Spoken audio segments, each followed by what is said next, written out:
Peace, family, and welcome to another episode of Underground Railroad Radio. This is your host, Brother Rich, and I'm back with Professor Griff and Sister Zaza Ali. What's happening? Peace. Peace. Glad to have y'all back on the show. All right. I seen, I was on the internet, everybody was hashtagging this something, I think it's Tidal for all. So then yesterday happened is I seen a press conference with a bunch of artists, Jay-Z, Madonna, Nicki Minaj, Beyonce, a lot of the pop culture artists, and they had this big conference talking about a music streaming service. So I was like, damn, I gotta look into this, and I definitely want to talk to Griff and Zaza about it. Griff, Public Enemy. Griff been into this music thing since I was a young boy. So I definitely got to get Griff's opinion on it. And, everything we do, as a people, black people, we're music. The way we walk is music. The way we talk, the way we, just everything. It's always been a part of our culture, dance and music. So it's nothing we could get away from. And a lot of people watching it, some of the younger people, I'm sure maybe they might have aspirations to get into music. So people was making it as it was a monumental conference, and this is going to change the direction in music forever. So basically, they feel like they're getting raped. They feel like they're getting robbed. They want to put it to end. I guess Jay-Z is the top guy in charge. I guess I'm not sure. I'm assuming since I keep seeing his name the most. They're saying that artists is getting robbed from these streaming services such as Spotify and Pandora. There's a black artist, pop singer called Aloe Black. Last year, he received a $4,000 check for 168 million streams. So they saying they don't want to see that no more. So they saying they taking more control over it. Just in general, before we get into the questions, Professor Griff, Sister Zaza, I've been hearing so much mixed reviews. I heard some things about the Illuminati. I heard all types of stuff when I seen the music conference. It's all over social media. What are you guys' general take on what you've seen and what you're hearing all over social media with this? Well, basically, just from the outstart, when you're looking at it from a fan's perspective, of course you may get caught up into the hype and the glitz and glamour and the $1 million press conference, the big screens and the not so glamorous outfits, but little postures to show your adornments and letting people know that you're still an artist, whether you're at a press conference or you go picking up your 3-year-old from the babysitter. And we've seen the collection of all of the big money makers in the music industry on stage that night who've been raping the industry for a long, long time. Now, they've been raped, but now I think this is their chance to do the raping. So if you draw a circle real quick and you divide the pie up, Pandora, iTunes, Spotify, and you could take that last pie and divide it up among a few people, right? I think these people got together and say, wait a minute, if the rest of that pie is going to be eaten, I think that we should get the rest of that pie. Let's get together. Let's tell the fans they can own this with us. But if you do closer investigation, first of all, the company's out of Sweden, right, if I'm not mistaken. And the people in the United States, if you are going to dispute anything, you got to hire an international lawyer to dispute anything. And then second of all, I think Jay-Z dumped so much money in it, he has to figure out how he's going to get his $54 to $56 million back out of it.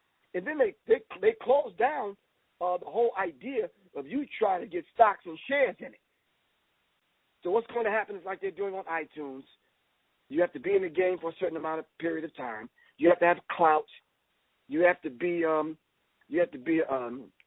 what's the terminology when you have a company but you have another company that's kind of linked into that company.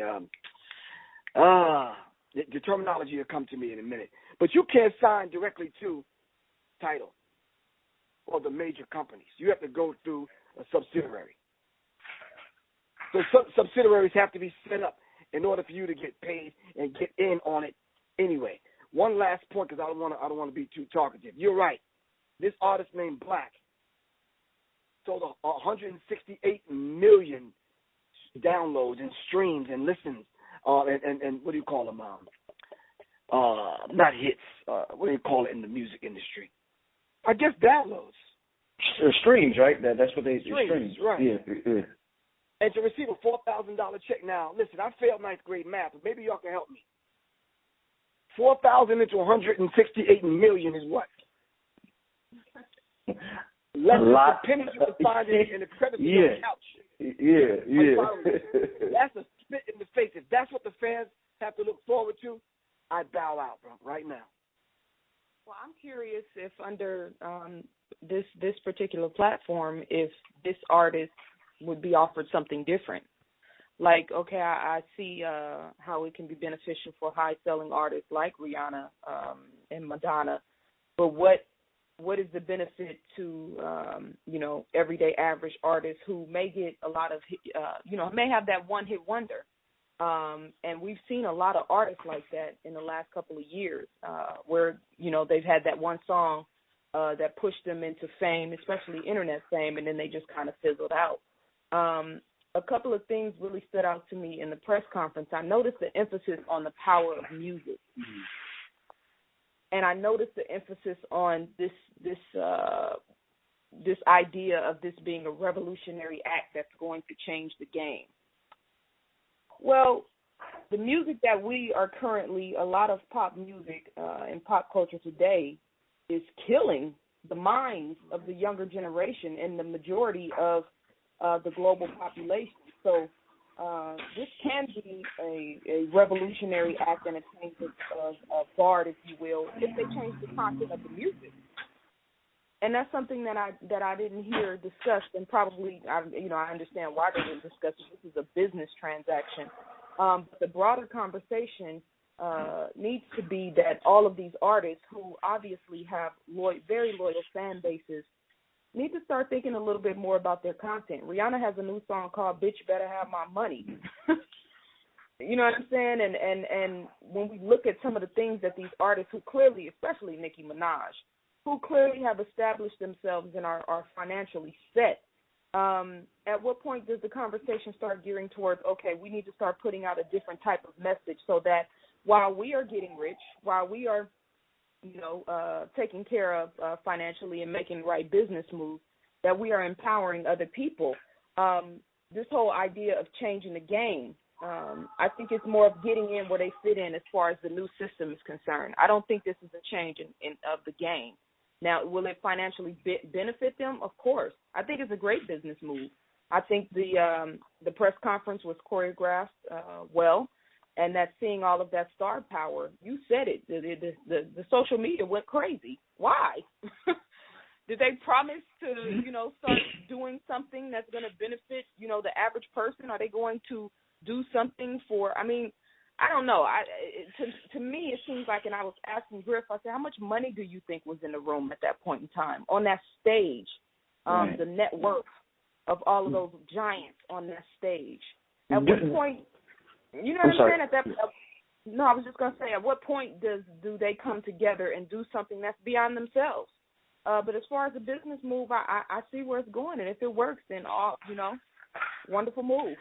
Yeah, but even as a business move, Brother Rich, I think the whole idea to lie to us to say it's for the fans and the artists, and this is an artist-owned global music platform, and it's going to revolutionize what's going to happen in the future. So let's think about that. Who do they plan on selling music to? We understand how, through streaming, but who do they plan on selling music to if it's going to be a global music platform? Just in the nature of what Alicia Keys said, and keep in mind, all of this is based off of a reaction from what Taylor Swift did, remember? Right, she pulled her catalog right from Spotify. Right, so keep that in mind. Now, what happens when Taylor Swift, this white woman, makes a move on the chessboard, and it's a ripple effect now? And now other artists got to get together. 20 other artists got to get together to figure out what's the next move, because Taylor Swift said, no, I don't want my music given away for free. You know what Taylor Swift is actually saying to all of us? What? Shoot. Oh, I thought that was you, Brother Rich. Jazz came on. Sorry, I'm calling you like that. Let me call you right back. I'm doing an interview. So listen. So when Taylor Swift made her move, right, it sent ripples effect. But what is Taylor Swift actually saying? She's basically saying, no, I'm not going to give my music away for free while other people make money. In essence, what she was saying is, what they do, Brother Rich, is they sign you a contract to America, and then they have the new language in the contract, which they used to say was international. Now, then the language grew to global, like they're going to sell music globally. Then the language in the contracts changed, Brother Rich, to galactic and universal, like they're going to start selling music on Mars. What they're doing, Brother Rich, is if a music stream comes off a satellite somewhere, the artists have less control over it, and it's hard to prove if your music is being sold in Sweden somewhere, and you live in damn Decatur, Georgia. Are you following me? Right. Do you guys think, and I always hear Zaza use this analogy, the tenant versus landlord for mindset. Do you think, as far as like in a business sense, do you think this was Jay-Z making a landlord move, saying, I'm going to take control over this? You know, because we always talk about, when you see a white guy and a black guy in close proximity, I heard a lot of people say in the past, 9 out of 10 times the black guy is usually working for the white guy. So we're like always under their ass or whatever. Do you look at this as like a power move, or like Sister Zaza says, like him taking that landlord philosophy, saying I'm taking control over all my shit right now? Well, my thing is, we have to keep in mind the deal that Jay-Z signed was a 360 deal. Someone owned Jay-Z. He may come off as though he's this hip-hop mogul kind of guy, but I think Jay-Z makes his money in other areas, if you really look at it. Okay. If you look at his pie chart. You understand what I'm saying? So I think he had to come back and do this kind of deal to start making money in the music industry again, because with a 360 deal, you know, he's bought and paid for. This is why I think he's such a great doesn't mean good, great businessman in other areas. I don't care if it's the clothing area or the fashion area or other areas. So I think he had to come back and make his mark back in the music industry. And we, as the people, have never had our mark. Ever since Motown, ever since Philly International, ever since some of these labels that, you know, we were very prominent at and owned, I don't think we've ever have at our former glory. We didn't reach our former glory that we once had with the music industry. And I think this is one thing Jay-Z is trying to do, with help from some of the people that he feels controls the music industry on a certain level, Brother Rich, because you know country music is probably the number one selling music in America. Right. You understand what I'm saying? But like you and some of the other people have said under the comments of some of the YouTube clips dealing with Jay-Z's Tidal, this company, it's a who's who of the so-called Illuminati. All of these people on that stage were millionaires. What do they have to lose? They don't have anything to lose, Brother Rich, and everything to gain. The artists have been raped. The vast majority of the artists you know and the ones I know have been raped. And, of course, the fans have been raped, because here we are, yet again, buying the same songs in 5 different mediums. We bought it on the 8-track, the cassette, the wax.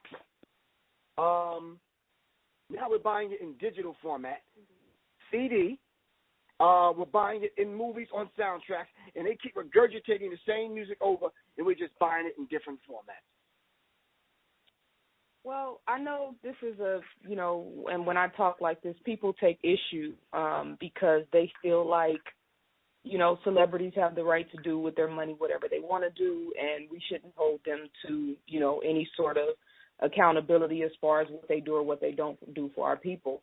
I wouldn't say this is a tenant move, but I would say that it doesn't, in my opinion, doesn't constitute a landlord move, because we were driving on our way to Chicago, and we drove through Gary, Indiana. And I said, and obviously just from the highway, I can see the blighted conditions of Gary, Indiana. And I said, can you imagine if the Jacksons came back they had the type of money and the type of clout and the type of star power to build a fully self-sustainable Black community. Can you imagine if Motown, all of those artists who came up out of that era, had actually invested in Detroit? Can you imagine if Oprah Winfrey, with the money and the star and the clout that she has and the star power that she has, actually went into Chicago and invested her voice and her money and her time? That's a landlord move. Okay. You know, our money, you can't take your money with you when you pass on. And, you know, there's only so many businesses and so many different investments that you can make to capitalize on your money. Okay, that's cool. But how many communities are you actually building that will reciprocate and go through different families and different generations? See, we're talking about being rich versus being wealthy, and it's not just a money thing. Were you going to say something, Brother Rich? Yeah, real quick. I don't mean to interrupt you, Sister Zaza, but before I forget, this is kind of like directly related to what you just said. As far as I remember when Oprah Winfrey, and I'm glad you brought that up, and I want to get your opinion on it, Griff, as well. When she made that move and invested in the school in South Africa, a lot of people criticized her for building the school outside of the country.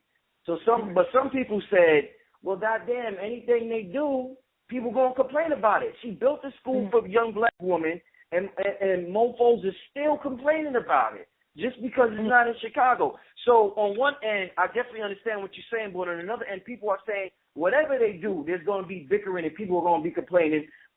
With that, just using that particular example as Oprah for an example, what do you think about that? Well, I think, first of all, I would never criticize Oprah for building a school in Africa. That's the motherland. So she gets props for doing that.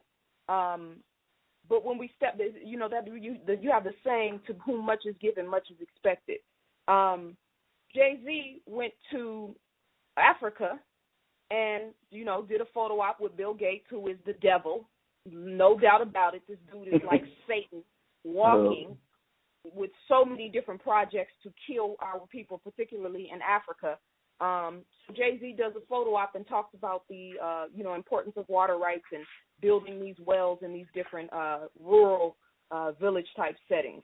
And Umar Johnson, I was watching him in a lecture one day, and he talked about how Black celebrities, you see how they tend to go out into international type environments and get involved, but you never really see them here on the ground where they come from, their own communities, getting their hands dirty and really getting involved. Self-preservation is the first law of nature. And I think Nas said in one of his songs, how can the president go fix problems all across the world when we haven't fixed home yet? How can these celebrities, how can Oprah Winfrey, not see the plight of the brothers and sisters in Chicago, especially the children, and not do something to add to that? I think that's scary to me, that you can be worth as much money as she's worth. She could spend half of her money and still generations in the future of her children will never have to worry about money, or her offspring, or whatever she does with her money. Jay-Z made a living off of talking about the plight of being in the inner city, came up selling drugs. How many lives did he destroy selling dope? How many mothers and grandmothers and families did he destroy in selling dope? And, of course, we know when you're dealing with the dope game, there's a ripple effect way beyond the person who hits the pipe. Right, people right. Getting killed. You know what I'm saying? What is his responsibility to those people coming up in the hood? So I don't know. I hold you to a high standard, Brother Rich. I place, as a Black woman, I have a demand that is placed on you, as well as Griff and all of the other brothers who are in this struggle with us. Why is Jay-Z and Rihanna and Nicki Minaj exempt to that when they're in a position to actually affect change? I don't understand that. Brother Rich, I think that we are talking about something that is going on in the lives of Black people that will affect younger Black people. But let me ask you something, Brother Rich. Is this conversation being had with people that are truly moving pieces around on the chessboard? Who else is having this conversation? And does it matter, Brother Rich? And then what kind of conversation do they have prior to doing the press conference? They know there's going to get some people like us to talk about it, to science it up. They're already working on collateral damage. There's no one to come back at those particular artists because all of those artists are in a position to control their own destiny. You know why, Brother Rich? No CDs are selling, and there's no guaranteed way to count downloads. When was the last time you seen an artist bragging about downloads? You know, Beyonce was the last one that I seen bragging about she had 1 million downloads in a week. But even Beyonce had to do a video for every song on the album. What does that say for the average artist, Brother Rich, that don't have money to do a video for every artist? Will they be like what's the chick name? Azalea Banks? Do they have to take their clothes off and do a spread for Playboy? You understand what I'm saying? So we need to understand who else is having this particular conversation. And are we foolish enough to think, Brother Rich, that millionaires are now going to allow thousandaires or hundredaires to come along now and make the money that they're making? Come on, Brother Rich. Let's just be smart. Let's be smart about it. That's not going to happen.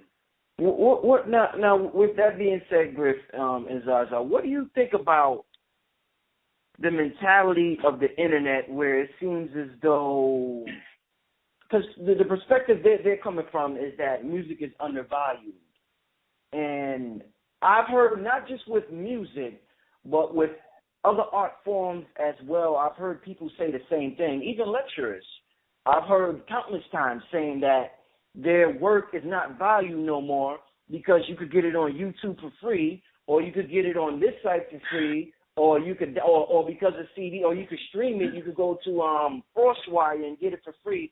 So what's your take? And this is like a lot of art forms. It's just, I mean, I even heard, I was watching DJ Vlad, and DJ Vlad, was he talking to no, he wasn't talking to Lord Jamal. I forgot who he was talking about too. But even they was talking about porn. And somebody was saying the porn industry sales is down because people are getting porn for free now. So it's like, what do you think? Griff said, damn. So do you think that the people are just, nothing is of value no more? Everybody wants everything for free? And if Griff says, listen, y'all, or Zaza says, listen, y'all, I just wrote this book. It took me 3 years. It's on sale for $19.99, and everybody's sitting around saying, well, damn, let me see if I can get the PDF file for free. Do you think it will feel the same as these artists feel, or as other lecturers feel, or people from other art forms feel as though nothing is of value these days and just everybody wants something for free on the internet now? Well, I can only speak from my own experience. I looked at, I was traveling, and I said to myself, if there was any books that I would have to study to do this particular lecture that I was going to do, because I was revisiting a college that had me speak for the second time. What books would I take with me? You know, I took Barudi's book, dealing with revolutionary daily quotes. But I took my own 3 books, Brother Rich. I took the Psychological Covert War on Hip Hop Analytics, and I took the Acapella Revolution. Why? I took those books because I value what I put in those books. And I stood on my own shoulders that night to give a lesson and teach some valuable lessons from my own body of work. I value my work. And I think the people that understand the amount of time and effort and resources that you put into writing a book, you set it at a price that you think the average person or the person that you know will read your book can afford, Brother Rich. You understand what I'm saying? We already know we live in a day and age where it's technologically advanced to the point where some people can get your book before you can get it on PDF or just period. Just sitting on my laptop right now. So I don't know what kind of means that they have. Well, I do know what kind of means that they have to snatch it and send it back out through the rest of the world. But we have to be able to value it. I value right now when I go see Mwalimu Kebamani Baruti speak, or when I go see Anthony Browder or Umar Abdullah Johnson, or whatever. I value it. So I pay for it because I know that artist, that lecturer, or that spoken word artist, or that brother doing songs on his album. I know that he put time and effort into it, and I'll pay. I don't have a mind. I don't mind, and I don't have a problem paying. Those people that never had to work for anything, Brother Rich, they're the ones that mind paying. They had never had to work for anything. And I was talking to Zaza earlier. Remember me saying to you that how is it that people today don't feel this whole sense of gratitude that they could just open their computer and go online and find anything? Back in the day, I had to go to the library, Rich. Did you? Right. I had to have a library card. I had to buy books. I was driving, parking today in my raggedy car, and I was looking at this white BMW. I don't know why I like white cars, but I said, wow, that's a nice car. I could own something like that. I said, but nah, I probably want to buy about 40, 50 more books before that I have in mind before I invest in a white BMW. You understand what I'm saying? Right. Even though the desire is there, my needs overrides and supersedes my wanting to look fly in a white convertible BMW. You understand what I'm saying? Simply because there's a volume of work out there I know I need to get my hands on to complete and satisfy my soul and what I need to do as far as my life work, which is completing this homeschool curriculum. Well, I'm getting me a BMW. It might not be white, but I'm gonna get one. X5, hopefully a hybrid, so I can contribute to saving the planet. But I think that music artists are getting back exactly what they've given. This music that's out today, first of all, the masses of people on the planet suffering and living very mundane and mediocre lives. So music is an escape for them. So you got brothers and sisters and just people all over the world who are living in extreme poverty, who are listening to artists brag about their lifestyle. The music today is about individualism and greed and materialism. Is it not a coincidence that everybody feels like they out for themselves? You got Beyonce putting out songs called "Bow Down, Bitches," and then you turn around in the next breath and say, support my creativity. What are you putting out in your message? I mean, in your work that is inspiring people. Or are you putting out a message? I said this in one of my lectures a couple of weeks ago, how homosexuals seem to gravitate towards her music. And if you look at some of these sick videos online, we were watching the Prancing Elites, and they had a song, and they were dancing to Beyonce's music. What is it about her music that is tapping into that particular frequency? So, and just to prove that the whole idea of, people being disconnected from, or music is undervalued, De La Soul put up a Kickstarter to raise $110,000 for them to do their new project, their new album. I think it's been 2 days, maybe 3 days. They've raised $286,502. So people are looking for something, for good music to resonate with. But if you're going to put out music like Usher had a song telling Nicki Minaj to go and get him abroad so they can do a Minaj a trois, if you're putting out music like that, then you shouldn't expect to get support from anybody except these parasites who signed your contract in the first place. Music can have healing powers. It can be uplifting. It can be spiritual. It can be godly. What do you call it? The whole idea of sound and resonating frequencies. What was the video I did in my lecture? Climatics? Not climatics. It'll come to me. There's a term for it. Where they had some salt that was put on a speaker, and they raised the tones from low frequencies all the way up to high frequencies, and they created all of these really intricate and powerful patterns that we see in Kemet, that we see in Moorish Spain. Yes, music can be very uplifting and elevating, but it can also destroy you. And the music that's out right now is destroying you. Madonna, what has Madonna contributed? For the world to say, okay, I want to back her and make sure that she is that she gets her fair share. No, you put out that type of energy into the world, you're going to get it reciprocated back to you. So, Brother Rich, I hope that the whole idea, Zaza was talking about somatic experience. Let me say something real quick, Brother Rich, because I think these artists are so out of touch, and I wrote down as I was listening to you ask the question.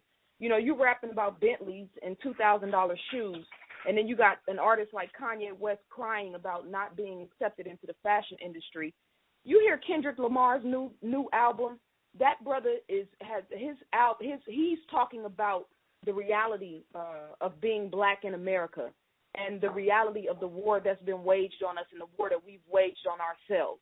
People are more prone to. I bought Kendrick Lamar's album. I bought D'Angelo's album, and I could have easily downloaded them for free. But I'm not paying for somebody to sit around and talk about their Bentley and their money and how much power they have. I'm not doing that. It's almost a spit in the face, Brother Rich. Now, like I said, I don't mind. I want to go to a lecture. I pay my money like everyone else. Let me tell you something, Brother Rich. Some people will say at Professor Griff's peak, they used to see me in line, standing in line like everyone else to get into the comedy club or go get into the movies or waiting to get a seat at a restaurant. When people that know me come out and say, oh, Professor Griff, come on, man, you can come right in. Nope, I'll stay out here with the people. People that have booked me to do certain events have sit in the limousine. I said, nope, I'll just take a regular taxi or a regular car. You understand what I'm saying? If we're going to speak for the people, we have to be among the people. So I'm saying that to say this. I'm an artist. I'll support other artists, which I often do. But I'm not going to support an artist and pay my money for an artist to turn around and call me a nigger on every other line of the album, man. I'm not going to do that. I want to ask you, son, I heard a lot of Illuminati references on the internet when the conference was held, and Madonna made a statement, I guess, on her Instagram or somewhere, and she said people are always using, this is Madonna, people are always using the word Illuminati, but they're always referencing it in an incorrect way. People often accuse me of being a member of the Illuminati, and I think in today's pop culture, the Illuminati is perceived as a group of powerful, successful people who are working behind the scenes to control the universe, not people with consciousness, not people who are enlightened. The real Illuminati were a group of scientists, artists, philosophers, writers who came about in what is referred to as the Age of Enlightenment after the Dark Ages, when there was no writing and no art and no creativity and no spirituality. And life was really at a standstill. Of course, they were powerful because they influenced people, but their goal was to inspire and enlighten. So when people refer to me as a member of the Illuminati, I always want to say thank you. Thank you for putting me in that category. What is your take on this response to all of these Illuminati references that were made toward them? What is your response? Madonna said this to the people who are calling them Illuminati, quote unquote, for lack of better words, Illuminati. What is your opinion on this response she has for the people? Madonna's absolutely 99% correct. The definition that she gave is right on point when she talks about the illuminated ones, holders of the light. Now, whether or not, and then she made the mistake, one thing, the reason why I say 99%, because she made a statement about life being at a standstill. Never with black people. Never with us. Maybe their lives are at a standstill. You understand what I'm saying? When you talk about life at a standstill, who was she talking about? In the age of enlightenment, you mean white people being enlightened? Because we've always had the 24 scientists on deck. You understand what I'm saying? So life was never at a standstill. But to answer that directly, no, she's not part of the Illuminati. She's absolutely correct with what she said. They use the term incorrectly, and I've been saying this for the last 8 years. The Illuminati are the holders of the light. They have 13 bloodlines. And I keep saying over and over, Jay-Z and the rest of them, and the rest of these people that you see took to the stage with this Tidal situation, they're not part of the Illuminati. Now, can they carry out the Luciferian agenda, which I think they are? Yes, of course. This is just another way of controlling the information, especially music, that comes into the heart, heads, and minds, and spirit, and soul of the masses of the people. They got this thing on lock. I said 20 minutes ago, if you draw a circle and you cut the pie up, all of them control the whole entire pie on how we interact and resonate with music. We don't control anything. And I think this is very, very unfair. Now, the question that should be asked right now, Brother Rich, is who are their handlers? Who controls Tidal? And what's the other company? Aspiro? Yeah. Who controls Aspiro? Who controls Spotify? Who controls Pandora? Who controls iTunes? Now, let's get that group of people together, and let's see if we see any complexion in that damn room. And let's see how much money is in that room. Are you following me? So this is very real when you're talking about a global music platform. You know, it's always funny to me when, you know, people like Madonna try to make these highly, you know, what's the word for it? You know, these statements like they are, you know, operating from a sense of, you know, a higher perspective or an intelligent perspective, and then you get on stage and act like a hoe. Right. I don't understand that. Who are you enlightening? Who are you enlightening with your art form? When I look back at the first thing that comes into my mind when I think about Madonna is "Justify My Love," which was one of the sickest videos that ever, and MTV promoted that like crazy. And then in the conference, or the what do you call it? In the press conference, she put her leg up on the table. She couldn't even walk up to the table and sign her signature without, you know, reminding everybody who and what she is. So stop with that talking. Yeah, to me, when I hear people like what? But the real illuminated ones, prior to the Dark Ages and prior to what we know as the Illuminati, was the original man and woman. And, you know, we could talk about the Dogon, we could talk about ancient Kemetic societies, we could talk about the Olmecs, we could talk about the original Native Americans, we could talk about the Sufis, we can talk about the Moors. Those are the real illuminated ones. And that's the important lesson for us, because, yes, we have the whole idea, the whole Illuminati and this very small number of white men who are controlling everything basically around the globe.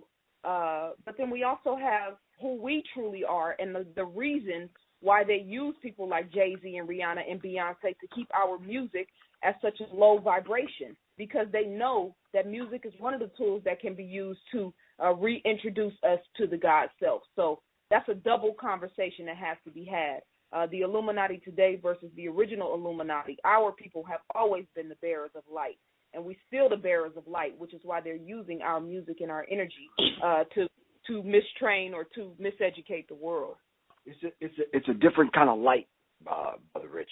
And I think in diving deeper into that particular subject, we do have to understand that they're not bringing a light to turn the light on enough as far as activating our souls so we can activate the God self. They're bringing a different kind of light. They're trying to keep our light out. Exactly. You know, in terms of this move, you know, you brought up Aspiro. I think that's how you pronounce it, Aspiro. Yeah. Right. Do you think, like, if you're a black businessman and you're in the music industry, do you think it's safe, or just any industry, not just music industry, but you're trying to develop, you're trying to be that landlord, like what we talked about. Do you think it's okay to take investments from, you know, maybe a white firm or somebody from Sweden or a billionaire Russian or something like that? Do you think that's a safe move to make? And the reason why I asked that is because they said, I don't know how true it is, but I've heard for a while that Elijah Muhammad took money from H.L. Hunt,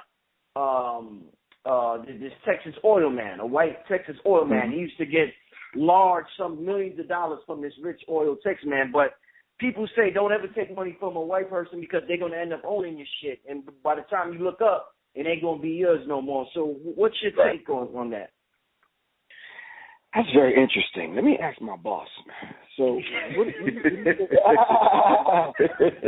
think about that? You know, it's kind of, I don't know, it's a tricky question because, you know, we do need money. Well, I'll say this. Enemy Minds Radio, we tell people if you would like to donate to our show, here's the information. You can go to PayPal, put in the email address. We're not doing a litmus test on people who send us money. If you like our show, if you like what we do, and we do have white listeners, believe it or not, who listen to us and who support us. Griff has white people that comes to his lectures. I mean, you would never believe that they could sit in a room and listen to some of the stuff that he says. You know what I'm saying? They support him. It is what it is. But, so I think on that scale, we're not sitting back saying, oh, we don't want your money, this and that. Now, if we're talking about building a school where we're trying to, you have this whole thing with the schools and you being able to get money from the government and be able to get assistance in order to further your school. Well, we have African-centered schools out here who are like, we don't want that money. So we'll struggle and we'll do what we have to do. It's a matter of discernment, Would I take money from the Klan? No. Would I sit down and do an event and a lecture or something or a debate and challenge them in order to make money for our cause? Yeah, I would. So, it's just a matter of discernment. I don't know what was, in Elijah Muhammad's head. I don't even pretend to know what was in his head at the time. But I do know that he was trying to build a nation, and it takes money in order to do that. Brother Rich, it's funny. It says here that the three biggest misconceptions about the music industry and Jay-Z's Tidal company, which is doomed anyway. It says the verdict is out. Tidal is likely headed towards a wipeout. Virtually every tech and music publication, with the predictable exception of Billboard, which was given an exclusive interview with founder Jay-Z, is extremely skeptical of Tidal, the rapper's artist's first streaming music platform. Bob Lefsetz called it dead on arrival. Stereo Gum called it half-ass hybrid. Let me tell you something, man. It's something that white people see in this that a lot of people just don't see. And keep in mind what I said early on. We're looking at it through the lens of a fan. People will actually attack us, Brother Rich. When you put this up tomorrow, we're going to get attacked based on the fact that they love these artists for some strange reason. It's almost like the more they talk down and dirty to us, it seems like the more the masses of the people love these artists.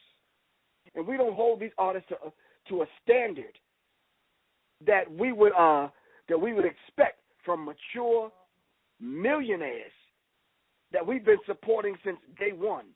Something else has to come from Jay-Z, Tidal, and some of these companies in reference to how they treat the average artist and how they treat the average fan, man.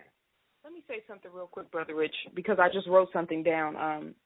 And this is just a lesson for the young, aspiring businessman and businesswoman who's listening to this and person who's into music.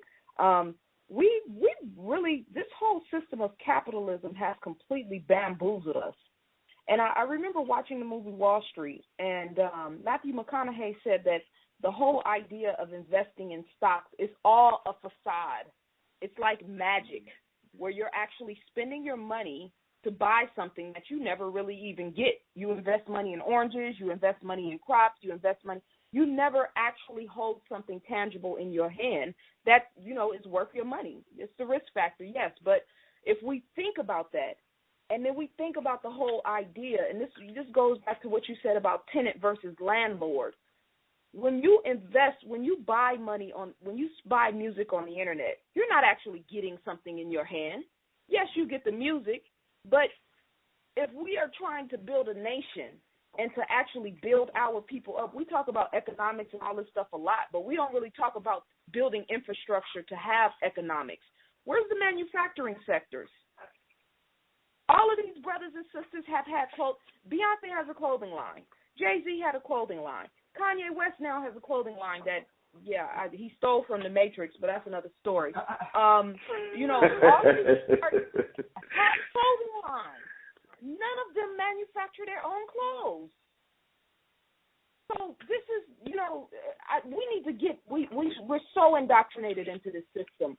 The whole idea of spending $56 million, and of course this is modern day technology, so you kind of going with the flow of how things go. But when do we start recreating the game? When do we create something new to like totally break the mold? This isn't a game changer. You jumping on ship. When are we gonna build a ship? When are we gonna say, black people predominantly all across the world represent the highest selling artists in pop culture. What are we going to do that's monumental, that's going to totally change the face of music and at the same time change the condition of our people around the world? That's a game changer. Music that comes from us anyway, Rich. And keep in mind that this is a relaunch, Brother Rich. I'm not sure if you knew that. Did you know that? Yeah, I just read that a little while ago. Right. This is a relaunch. So they launched this before. I think this is why those whites, they keep their finger on the pulse of what's going on with this new format, which is not a new format to them. They've been streaming for a long time. We just haven't caught up to the technology. And they haven't found a way to get that $400 device in the hands of a 13-year-old because they need mom's credit card. How much your cell phone cost, Brother Rich? I got the iPhone. What was it about? I think my contract, I got it for $250. $250, and you have to have the contract for a couple of years? Yeah. Okay, so you're able to get Facebook, Twitter, YouTube, and a few other things. That phone can damn near change your diaper, right or wrong. That's how expensive it is. I'm just saying, man. They're trying to find a way to get that device into the hands of a 13-year-old. You know why? Because the telecommunication companies now are the record companies, Brother Rich. T-Mobile, AT&T, and the rest of them are going to partner up with Pandora and the rest. So you have to have a device in order to listen to Pandora, right or wrong. Right. Behind closed doors, some people are in bed with one another. They're not letting you in. Jay-Z, stop that. You and some artists talk about having everybody have a piece of Tidal. Stop that. This is a relaunch, dude. Plain and simple. We're not foolish enough to fall for this madness. Do you think, I was looking at, I was doing some research on it today, and I was kind of overwhelmed at the amount of backlash that, like, even with the article you just read, the 3 misconceptions of why doom to fail, and it got a lot of bad reviews from, different online blogs and sources. And it made me think when you just talking just now, do you think that a lot of these white publications are somewhat jealous that a black person may be attempting, even if it's a facade, to make a power move? Because what made me think about that is because I remember when Oprah said she's going to get her own network to own, I remember she got a lot of backlash, and people were saying, oh, it's doomed to fail. It's not as easy as she think it is. That's much harder than just running a talk show. Even with Kanye's clothing line, the designer saying it's, it's horrible. It's the worst thing we ever seen. Oh, my God. He knows nothing about fashion. He needs to stick to music. Do you think that when these artists like Jay-Z and Kanye coming straight out the ghetto, coming out Marcy Projects or coming out Chicago like Kanye West, and they try to venture off outside of music into other business ventures, do you think it makes these white publications and white media outlets jealous, and they try to put a bad word out in order to influence our perception of what they're about to do? I don't think so. I think that's just the nature of business. Business is warfare. And I think that's how they approach it, whether it's a foreign company or whether it's someone black or whatever. So I don't know. The whole idea of them being jealous, I don't know, Brother Rich. Their faces are still on the money, man. Everything in society speaks to their existence. They're able to walk into the same bank that you and I can walk into, and trust me, they can get the loan. They're working off of trust funds and a few other things. They can partner up with other people that kind of look like them or that in the same club, and they can make business happen. So I'm not sure if I could go with the whole idea of an emotional thing like being jealous. I can say the whole idea of business and business practices. I think when they kind of look at someone like Jay-Z, I think they feel that Jay-Z has built his empire in a very hypocritical, contradictory kind of vibe, meaning you talk about the hood, like Zaza said earlier, you done sold enough drugs, all right, that had the ripple effect that my grandfather's father's son's uncle's nephew will be affected by it. But yet you turn around and you don't put any money back, but yet we see you over in Africa doing a water project with the devil, Bill Gates. So I think a lot of times when they look at stuff like this, they say, wow, okay, here I am working a normal job. I have talent. I have a degree. And I don't think it's jealousy, but I think when they look at the whole idea of getting a piece of the American pie, I think they feel that they've been dealt a bad hand, man. Not by their relatives, but I think by the whole idea of the nature of what it is to do business. They're the first ones to say, to tell Jay-Z and Kanye West, no one will buy your clothes. Black people are not into that, but they will turn around and sell them same clothes to black people. You understand what I'm saying? I think it's a double-edged sword. We just have to be careful how we swing it. Yeah, I would.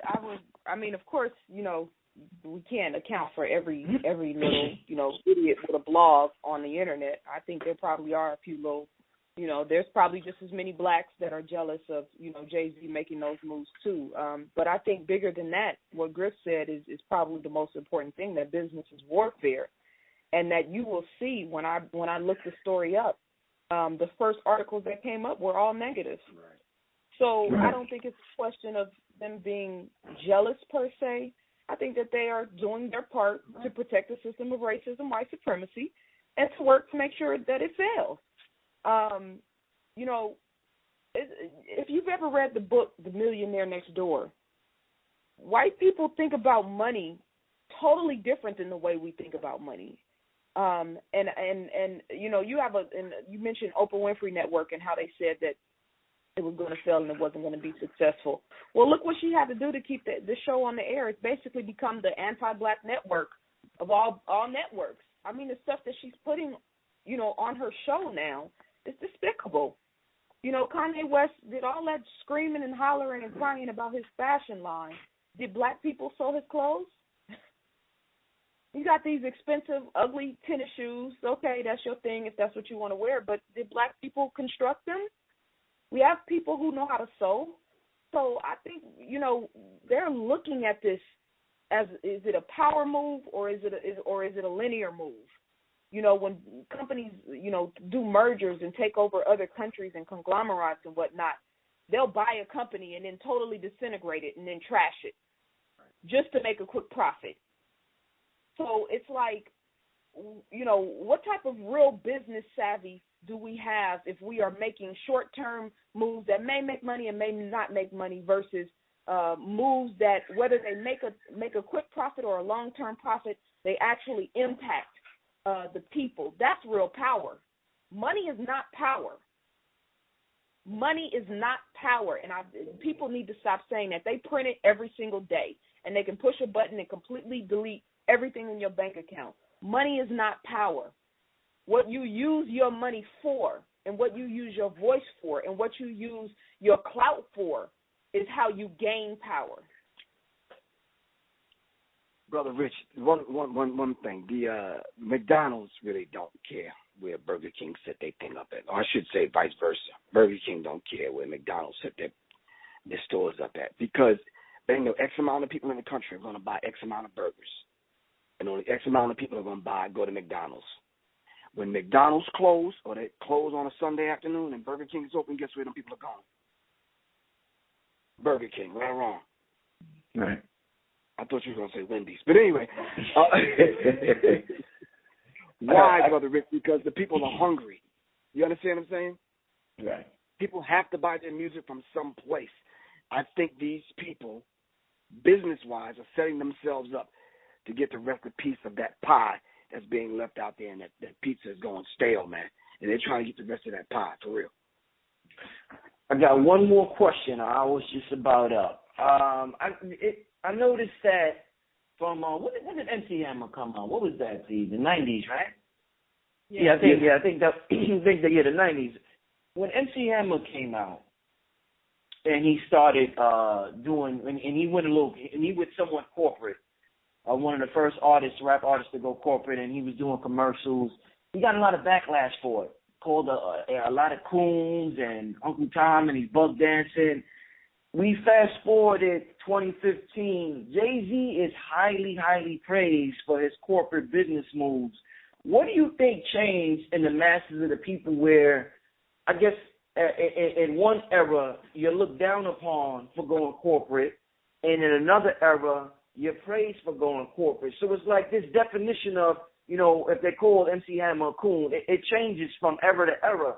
So what do you think changed in the mindset of the people where Jay-Z's praised, he's Hov the God, MC Hammer was a cornball, you dancing in McDonald's commercials? Come on, man. Why? They were talking a lot of shit about him. So what changed in the mindset, the consciousness of the people? I think the thing that changes the whole idea, we allowed other people to dictate to us to change. You understand what I'm saying?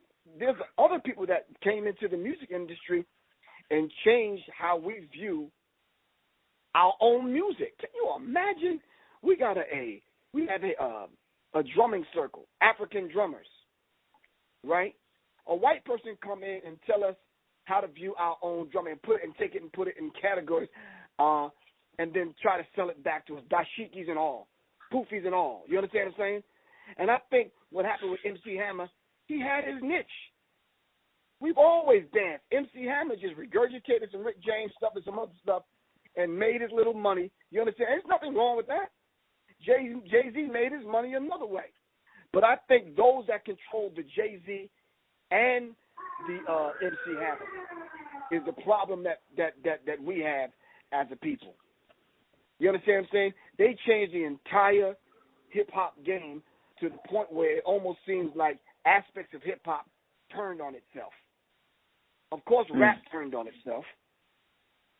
Of course, graffiti got to the point where no one was doing graffiti anymore because no one wanted to catch that charge of defaming a store, a building, a train, or whatever. You understand what I'm saying? Then the whole idea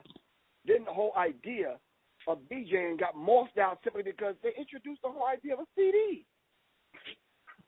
So now DJs, I swear, man, when they mention this dude's name, hold on for a second, I'm breaking from what I wanted to say. Calvin Harris. I talk about him in my lecture. Calvin Harris made millions and millions and millions and millions and millions of dollars as a DJ. You don't see black people making that kind of money as far as an art form is concerned. You understand what I'm saying? It's truly ridiculous and embarrassing.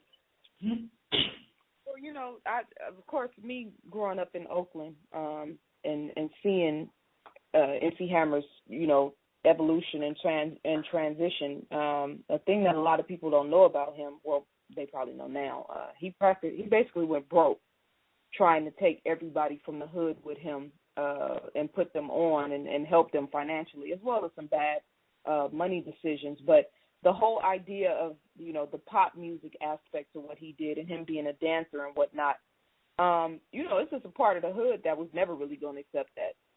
We much more prone to, bobbing our heads to crack music, you know what I'm saying, than some music that even if we dance to, that, it's not the same. It's like apples and oranges.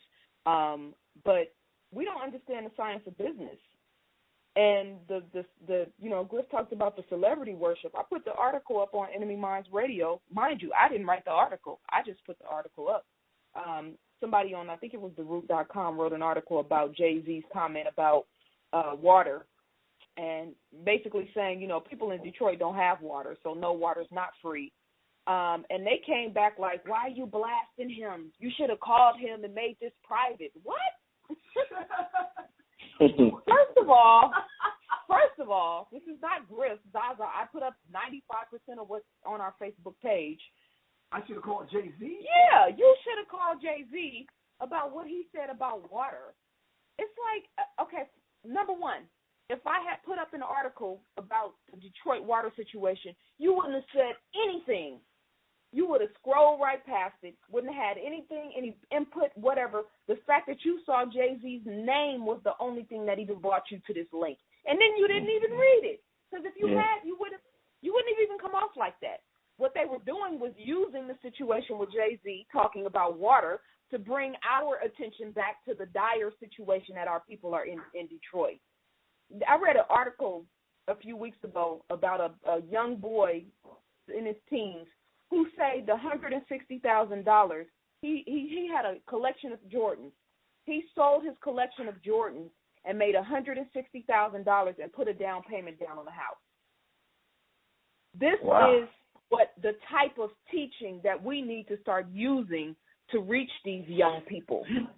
Because you don't only have to get on by putting out music, by selling your soul to the record industry, by signing a 360 deal, by putting your behind and your chest all in the screen, or getting ass implants and shots and, you know, all of these different things that our people are doing now just to get recognized and have fame in American society. You don't have to do that. You love sneakers? Let's find a way to flip that and turn that into something real. You love hair? You love doing hair? Let's find a way to flip that. Let's tap into the brilliance of our people, and then make capitalism and make the corporate structures work for us. We keep trying to get in where they want us to fit in. We have to start designing our own concepts of what business is. So, you know, it's that whole thing with Jay-Z versus MC Hammer. I think Jay-Z has a more owner type of mentality, and MC Hammer was, you know, just kind of riding the wave of what was taking place at the time. And Jay-Z, I'm sure, learned a lot from MC Hammer's mistakes in order for him to be able to make the moves that he's making right now. It was just a different time. So the question for us is, in 5 and 10 years from now, what type of moves are we going to be making, the hip-hop generation, those of us who love the music and who are a part of this culture? What type of moves are we going to be making to set the standard for the generations following behind us? And then we have to keep in mind, Brother Rich, Dame Dash's influence and what Dame Dash was doing in those meetings that we were in privy to. Do you understand what I'm saying? Right. Big up to Dame Dash. But we got to understand that, man. So Dame Dash's mind, being in the room with making them deals with and for Jay-Z, come on, man. Can you imagine if MC Hammer had Dame Dash? Right, exactly. Where would MC Hammer be right now? And for Jay-Z to act as though Dame Dash was never there, come on, bro, don't do that. Don't do that. This time, man, I want to thank y'all for coming on the show. And let the people, I know y'all got a lot coming up. New York, I think y'all going to be in Washington also. So let the a whole bunch of things coming up. So, man. I'm second string. I'm sixth man off the bench, man. Let the people know what's coming up, y'all. Hold on 1 second. Friday, April 3rd, we are going to be at Howard University at the Blackburn Auditorium. Griff will be there. I'm going to actually be on the panel with Irritated Genie, Wesley Muhammad, Brother Louis Ali, Malik Farrakhan, and Dr. Ridgely. We're going to be talking about how integration failed us. And then the next day, we'll be at Howard University again at the Blackburn Auditorium. Doors open at 2 o'clock. The lecture starts at 3. That will be myself and Griff. I will be dealing with Black youth in peril. Griff will be talking about the manipulation of Black consciousness. On April the 5th, right, I will be, Sunday, April 5th, I will be at Nicholas Bookstore doing a synopsis of my book, Black Matters. I'm definitely looking forward to that. What time does it start? I don't have the flyer in front of me. It starts at 3 o'clock. That's at Nicholas Bookstore in Brooklyn. And then on April the 8th, I will be at the UAM in Brooklyn, also doing a synopsis of my book. Probably I'm going to gear that more towards Black youth in peril. But that's these next 4 events that are coming up. Please come out and show your love and support us. We thank you, as always, Brother Rich, for the platform and for us being able to discuss these important topics. Our website is under construction. Yeah. Will it be ready? No, it's not ready yet.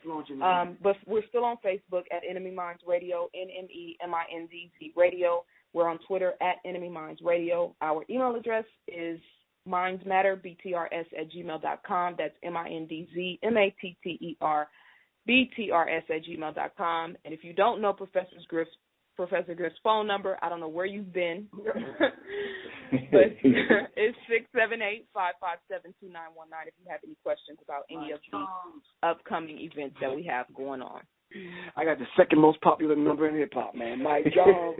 Anyway, we're bringing in Dr. Francis Cress-Wilson Saturday, May 23rd at the Fulton County Southwest Art Center in Atlanta, Georgia.